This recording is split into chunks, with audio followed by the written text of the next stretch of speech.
Hello guys, welcome back to my YouTube channel. जैसा कि आपको पता है कि हम लोग लुसेंट का सीरीज कर रहे हैं ऑब्जेक्टिव, जिसमें ऑब्जेक्टिव्स क्वेश्चन होंगे ऑब्जेक्टिव बुक के। ठीक है।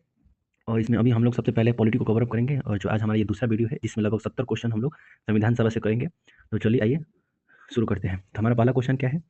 1922 में निम्नलिखित में से किसके द्वारा यह उजागर व्यक्त किया गया कि भारतीय संविधान भारतीयों की इच्छा अनुसार होगा? तो किसके द्वारा किया गया था 1922 में? तो महात्मा गांधी के द्वारा। महात्मा गांधी के द्वारा। 1924 में किसके द्वारा ब्रिटिश सरकार ने से यह मांग की गई कि भारतीय संविधान के निर्माण के लिए संविधान सभा का गठन किया जाए? ये मांग किसने करा था? तो मोतीलाल नेहरू ने करा था। ठीक है। अगला क्वेश्चन देखिए, संविधान सभा के विचार का औपचारिक रूप से प्रतिपादन किसके द्वारा किया गया था? तो औपचारिक रूप से यदि पूछ रहा है तो एम एन रॉय ने। ठीक है, एम एन रॉय। कांग्रेस ने किस वर्ष किसी प्रकार के बाह्य हस्तक्षेप के बिना भारतीय जनता द्वारा संविधान के निर्माण की मांग को लेकर प्रस्ताव पारित किया था? 1936 में। पहली बार कब करा था? 1936 में। 1938 में किस व्यक्ति ने व्यक्त मताधिकार के विरुद्ध पर मताधिकार के आधार पर संविधान सभा के गठन की मांग की थी? तो ये व्यस्क मताधिकार के आधार पर जो है जवाहरलाल नेहरू ने करा था। ठीक है। अगला क्वेश्चन देखेंगे हम लोग कि वर्ष 1942 में किस योजना के तहत यह स्वीकार किया गया कि भारत में एक निर्वाचित संविधान सभा का गठन होगा जो युद्धोपरांत संविधान का निर्माण करेगी? तो किस योजना के तहत 1942 में बोला है? तो यह क्रिप्स योजना होगी। ठीक है। अगला क्वेश्चन, संविधान सभा के गठन की मांग सर्वप्रथम 1895 में किसके द्वारा प्रस्तुत की गई थी? तो बाल गंगाधर तिलक के द्वारा। किसके द्वारा? भारत की संविधान सभा गठित करने का आधार क्या था? तो भाई साहब आधार क्या था? तो कैबिनेट मिशन प्लान 1946। भारत की संविधान सभा किसके अनुसार गठित हुई थी? तो किसके द्वारा? ये कैबिनेट मिशन योजना। किसके अनुसार? तो कैबिनेट मिशन योजना के अनुसार। सन 1936 में भारतीय राष्ट्रीय कांग्रेस के द्वारा संविधान सभा के गठन की मांग कहां पर हुए अधिवेशन में रखी गई? तो कहां पर रखा गया था? 1936 में तो फैजपुर में। और इसके अध्यक्ष कौन थे? जवाहरलाल नेहरू थे। ठीक है। कैबिनेट मिशन योजना के अनुसार संविधान सभा में कुल कितने सदस्य होते थे? तो कुल कितने सदस्य? तो 389। अगला क्वेश्चन देखेंगे हम। क्वेश्चन क्या है कि तेरह क्वेश्चन क्या है? प्रस्तावित मूल संविधान में कुल सदस्य का विभाजन किस प्रकार होना निश्चित हुआ था? तो ब्रिटिश प्रांतों के 292 प्रतिनिधि, या देशी रियासतों के 93 प्रतिनिधि, मुख्य कमिश्नरी 4 क्षेत्रों के प्रतिनिधि, ये तीनों सही है, यानी उपर्युक्त सभी। अगला क्वेश्चन देखेंगे कि संविधान सभा में विभिन्न प्रांतों के लिए 292 सदस्यों का निर्वाचन होना था। इनमें से कांग्रेस के कितने प्रतिनिधि निर्वाचित होकर आए? तो 208 आए थे। अगला क्वेश्चन के पुनर्गठन के फलस्वरूप वर्ष 1947 में संविधान सभा के सदस्यों की संख्या कितनी रह गई थी? तो कितनी रह गई थी? 299। संविधान सभा में देशी रियासतों के लिए कितने प्रतिनिधि थे? देशी रियासतों के लिए पूछ रहा है तो 70। ठीक है। पुनर्गठित संविधान सभा में विभिन्न प्रांतों के लिए कितने प्रतिनिधि थे? तो विभिन्न प्रांतों के लिए पूछ रहा है तो कितने होंगे? 229। कैबिनेट मिशन योजना के अंतर्गत संविधान निर्मात्री परिषद में प्रत्येक प्रांत की आवंटित सदस्य संख्या निर्धारित करने के लिए एक प्रतिनिधि कितनी जनसंख्या के अनुपात में था? तो 10 लाख के आबादी पे। संविधान सभा के सदस्यों को निम्न में से किसने प्रत्यक्ष रूप से निर्वाचित किया? तो प्रत्यक्ष रूप से किसने निर्वाचित किया? प्रांतों के विधानसभा द्वारा। ठीक है। संविधान सभा में किस प्रांत का प्रतिनिधि सबसे अधिक था? तो सोनिक प्रांत का सर्वाधिक थे।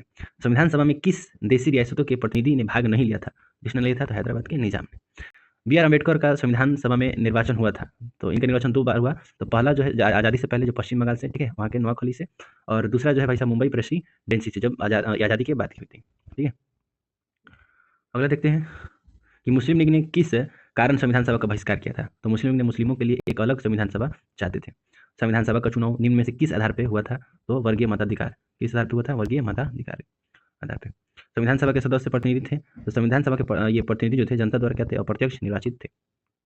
भारतीय संविधान निर्मात्री सभा के प्रांतों की जनता द्वारा चुनी गई थी या प्रांतीय विधानसभाओं द्वारा परोक्ष रूप से? तो यही सही। ठीक है। अगला क्वेश्चन देखेंगे, भारतीय संविधान को किसने बनाया? संविधान सभा ने, ब्रिटिश संसद ने, भारतीय संसद ने, या गवर्नर जनरल ने? तो संविधान सभा ने बनाया था। अगला क्वेश्चन देखेंगे,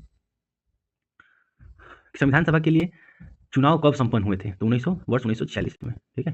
भारतीय संविधान सभा की स्थापना कब हुई थी? संविधान सभा की स्थापना कब हुआ था? तो 9 दिसंबर 1946 को। अगला क्वेश्चन देखेंगे, संविधान सभा का प्रथम अधिवेशन कहाँ हुआ था? प्रथम अधिवेशन, बहुत सारे लोग इस क्वेश्चन में गलती से मुंबई में मार सकते हैं, लेकिन मुंबई में नहीं। मुंबई में तो कांग्रेस का जो प्रथम अधिवेशन हुआ था। ठीक है। तो इसका जो है भाई साहब उत्तर क्या होगा? डी होगा, यानी दिल्ली में। अगला क्वेश्चन देखें, संविधान सभा के उद्घाटन अधिवेशन की अध्यक्षता किसने करी थी? तो किसने करा था? सच्चिदानंद सिन्हा। संविधान सभा का पहला सत्र हुआ था। तो पहला सत्र कब हुआ था? 9 दिसंबर 1946 को। अगला क्वेश्चन देखें, संविधान सभा के अस्थायी अध्यक्ष कौन थे? तो अस्थायी अध्यक्ष कौन थे? सच्चिदानंद सिन्हा थे। संविधान सभा के अस्थायी अध्यक्ष कौन थे? तो अस्थायी अध्यक्ष डॉक्टर राजेंद्र प्रसाद थे। ठीक है। 11 दिसंबर 1946 को किसे संविधान सभा का अस्थायी अध्यक्ष चुना गया? तो डॉक्टर राजेंद्र प्रसाद को। डेट भी याद रखेंगे, 11 दिसंबर 1946 को। ठीक है। संविधान सभा के संवैधानिक सलाहकार कौन थे? संवैधानिक सलाहकार जो थे VN राव थे, वेनेगल नरसिंह राव। संविधान सभा के चुने हुए अस्थायी अध्यक्ष कौन थे? डॉक्टर राजेंद्र प्रसाद थे। अगला क्वेश्चन देखें, निम्नलिखित में से कौन सा संविधान सभा का सदस्य नहीं था? तो संविधान सभा का अध्यक्ष सदस्य नहीं था तो एच एच बेग। संविधान के विभिन्न पहलुओं के अध्ययन हेतु संविधान सभा ने कितनी समितियां नियुक्त की थी? कितनी समितियां नियुक्त करी थी? तो 13 समितियां जो उन्होंने नियुक्त करी थी। संविधान सभा के प्रारूप समिति की नियुक्ति कब की गई थी? प्रारूप मैंने ड्राफ्टिंग कमेटी पूछ रहा है, तो 29 अगस्त 1947 को किया गया था। भारतीय संविधान सभा के प्रारूप समिति के अध्यक्ष थे, तो प्रारूप समिति के अध्यक्ष कौन थे? डॉक्टर भीमराव अम्बेडकर थे। अगला क्वेश्चन, संविधान सभा के प्रारूप समिति के सदस्यों की कितनी संख्या थी? तो सदस्यों की संख्या 7 थी। कितनी? 7। अगला क्वेश्चन देखते हैं कि निम्नलिखित में से कौन भारतीय संविधान के प्रारूपण समिति के सदस्य नहीं थे? तो कौन नहीं थे? डॉक्टर राजेंद्र प्रसाद नहीं थे। अगला क्वेश्चन देखें, निम्नलिखित में से कौन प्रारूप समिति के सदस्य नहीं था? तो जवाहरलाल नेहरू यहाँ पे नहीं थे। संविधान के प्रारूप समिति के समक्ष प्रस्तावना का प्रस्ताव किसने रखा? प्रस्तावना का प्रस्ताव जो है किसने रखा था? जवाहरलाल नेहरू ने रखा था। अगला देखें, अगला क्वेश्चन, संविधान सभा में सभी निर्णय किस आधार पर लिए गए? तो सहमति और समायोजन के आधार पर। संविधान सभा में उद्देश्य प्रस्ताव किसने प्रस्तुत किया था? तो उद्देश्य प्रस्ताव जो है किसने करा था? तो भाई साहब जवाहरलाल नेहरू ने करा था। अगला क्वेश्चन देखें कि इस भारतीय संविधान सभा की संघीय शक्ति समिति के अध्यक्ष कौन थे? तो संघीय शक्ति के अध्यक्ष जो है जवाहरलाल नेहरू थे। संविधान सभा को अपनाया गया, तो संविधान सभा को जो किसके द्वारा अपनाया गया था? तो संविधान सभा द्वारा अपनाया गया था। अगला क्वेश्चन देखेंगे, भारत को एक संविधान देने का प्रस्ताव संविधान सभा द्वारा पारित किया गया था। तो भारत को एक संविधान देने का प्रस्ताव संविधान सभा द्वारा कब पारित किया गया था? तो 22 जनवरी 1947। कब किया गया था? 22 जनवरी 1947। संविधान निर्मात्री सभा में राष्ट्र ध्वज संबंधित आदर्श समिति के अध्यक्ष कौन थे? तो डॉक्टर राजेंद्र प्रसाद थे। ठीक है, यदि वही उप समिति पूछे तो के मुंशी होंगे। राष्ट्रीय झंडे की अभिकल्पना को भारत की संविधान सभा में ग्रहण किया गया था, तो कब किया था? जुलाई 1947 को। 22 जुलाई 1947 को जो है झंडा को हम अपनाए थे।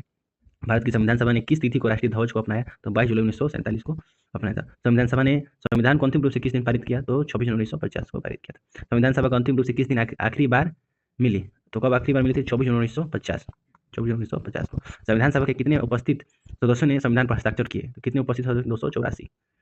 संविधान सभा द्वारा अंतिम रूप से पारित संविधान में कुल कितने अनुच्छेद और अनुसूचियां थी? तो 395 अनुच्छेद थे और 8 अनुसूचियां थी। संपूर्ण भारतीय संविधान में निर्माण में संविधान सभा को कितना समय लगा? तो 2 साल 11 महीना 18 दिन। कितना? 2 साल 11 महीना 18 दिन। अगला क्वेश्चन देखें, किस दिन से संविधान सभा का अंतरकालीन संसद के रूप में आविर्भाव हुआ? तो कब हुआ था संसद के रूप में आविर्भाव हुआ? तो 26 जनवरी 1950 को हुआ था। किस संविधान सभा द्वारा भारत के संविधान का अधिनियम किया गया, उसके सदस्य कौन थे? जिस संविधान सभा द्वारा भारत के संविधान का अधिनियमन किया गया उसके सदस्य कौन थे? तो उनके सदस्य कौन थे? गवर्नर जनरल द्वारा नामित या राजनीतिक दलों द्वारा नामित या विभिन्न प्रांतों की विधानसभा द्वारा नामित। यही सही होगा। अगला क्वेश्चन देखते हैं, भारत के लिए संविधान सभा की रचना हेतु संविधान सभा का विचार निम्नलिखित में से सर्वप्रथम किसने प्रस्तुत किया था? सर्वप्रथम स्वराज पार्टी 1924 में करा था। भारतीय संविधान सभा के प्रथम दिन में के अधिवेशन की अध्यक्षता इन्होंने की थी। प्रथम दिन का भी हमने लगाया था डॉक्टर सच्चिदानंद सिन्हा। अगला क्वेश्चन देखेंगे कि निम्न कथनों में से कौन सा है संविधान सभा के गठन के बारे में सही है? तो संविधान सभा के सदस्यों का चयन 1946 के प्रांतीय चुनाव के आधार पर किया गया। हाँ, ये भी सही है। देशी राज्यों के प्रतिनिधियों को संविधान सभा में सम्मिलित नहीं किया गया था, ये गलत है। संविधान सभा के भीतर विचार विमर्श जनता द्वारा व्यक्त की गई राज्यों से गलत है, बिल्कुल गलत है। सामूहिक सहभागिता का भाव उत्पन्न करने के लिए जनता से सुझाव मांगे गए थे, सही है। यानी 1 और 4 सही है। 1 और 4। अगला क्वेश्चन देखें, निम्नलिखित कथनों में से कौन सा एक सही है? तो वर्ष 1946 में प्रांतीय सभाओं द्वारा भारत की संविधान सभा चुनी गई थी, बिल्कुल सही है। जवाहरलाल नेहरू एम मोहम्मद अली जिन्ना और सरदार वल्लभ भाई पटेल भारत की संविधान सभा के सदस्य थे, ये बिल्कुल नहीं। भारत की संविधान सभा का प्रथम अधिवेशन जनवरी, बिल्कुल गलत। भारत का संविधान 26 जनवरी 1950 में, बिल्कुल गलत। अंकित नहीं, स्वीकृत होता है, ठीक है, 26 जनवरी 1950। भारत के संविधान के निर्माता किसे माना जाता है? तो BR अम्बेडकर को। संविधान पांडुलिखन समिति के निम्नलिखित में से कौन से सदस्य नहीं थे? तो कौन से सदस्य नहीं थे? तो जवाहरलाल नेहरू नहीं थे। अगला क्वेश्चन देखें, भारत का संविधान लागू हुआ था, तो भारत का संविधान कब लागू हुआ था? तो 26 जनवरी 1950 को। संविधान को 26 जनवरी के दिन लागू करने का निर्णय इसलिए लिया गया क्योंकि कांग्रेस ने इस तिथि को 1930 में स्वतंत्रता दिवस के रूप में मनाया था। अगला क्वेश्चन देखें, कि संविधान सभा में महिला सदस्यों की कुल संख्या कितनी थी? तो 15 थी। इनमें से किसने संविधान सभा में यह कहा था कि 26 जनवरी 1950 को भारत के अंतर्विरोधों के जीवन काल में प्रविष्ट हो रहा है? तो ये किसने कहा था? डॉक्टर भीमराव अम्बेडकर ने ये कहा था, ठीक है। तो आज के लिए बस इतना ही, और यह आपको वीडियो अच्छा लग रहा हो तो हमारे चैनल को लाइक और सब्सक्राइब कीजिए, ठीक है, और हमारे साथ बने रहिए। ऐसे वीडियो लगातार हम आते रहेंगे और आपके लिए एक स्पेशलाइज जो प्लेलिस्ट बना दिया जाएगा, ठीक है, जिससे कि आपको वीडियो ढूंढने में बिल्कुल आसानी हो। और अभी के लिए इतना ही। जय हिंद, जय भारत।